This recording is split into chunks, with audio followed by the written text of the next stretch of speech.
আমার best friend আমায় পুরো বাচ্চাদের মতো ট্রিট করে। কেন বলছি? আচ্ছা ঠিক আছে, চল এই ভিডিওটা শেষ অবধি দেখো, তাহলেই বুঝতে পারবে। ওর সাথে কিন্তু আমার চাইল্ডহুড ফ্রেন্ডশিপ যেটাকে বলে সেটা নয়, ওর সাথে আমার 11 থেকে এত ভালো বন্ধুত্ব। আসলে তার আগে আমরা একই স্কুলে থাকলেও কখনোই কথা হয়নি।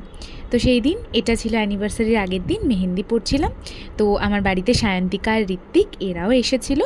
আর প্রকৃতিকে আমি জোর করে ওই দিন আমার বাড়িতে আটকে রেখেছিলাম। প্রকৃতি তো রাতে থাকবে, কিন্তু সায়ন্তিকা আর ঋত্বিক তো চলে যাবে, তাই ওরা বেরিয়ে যাচ্ছিলো বেশ খানিকক্ষণ আড্ডা টাড্ডা মারার পরে। তারপর আর কি, ওরা চলে যাওয়ার পরে আমরা আরও বেশ কিছুক্ষণ একটা হাত কমপ্লিট করে আমি আর প্রকৃতি নিচে চলে এলাম খেতে বসে। মানে আমার বিয়ে আর অ্যানিভার্সারির কোনো পার্থক্য নেই। আমি বিয়েতেও ওকে জ্বালিয়েছি, অ্যানিভার্সারিতেও ঠিক সেম ভাবে জ্বালিয়ে যাচ্ছি।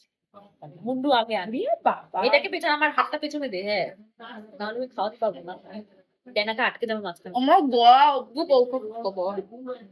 এই যে দেখছো, খেয়ে এসে আমি কিন্তু প্রচণ্ড টায়ার্ড, আমি শুয়েই পড়েছি প্রায়, কিন্তু ও কন্টিনিউ আমার হাত সোজা রেখে মেহেন্দি পরিয়ে যাচ্ছে।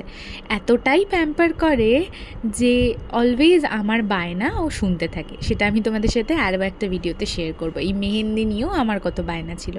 ফাইনাল লুকের আর ছবি নেই, বুঝলে তো, কারণ এত ঘুম পেয়ে গেছিলো, আমরা টায়ার্ড হয়ে ঘুমিয়ে পড়েছি। তবে এই যেটুকু দেখতে পেয়েছো কেমন লাগলো জানি।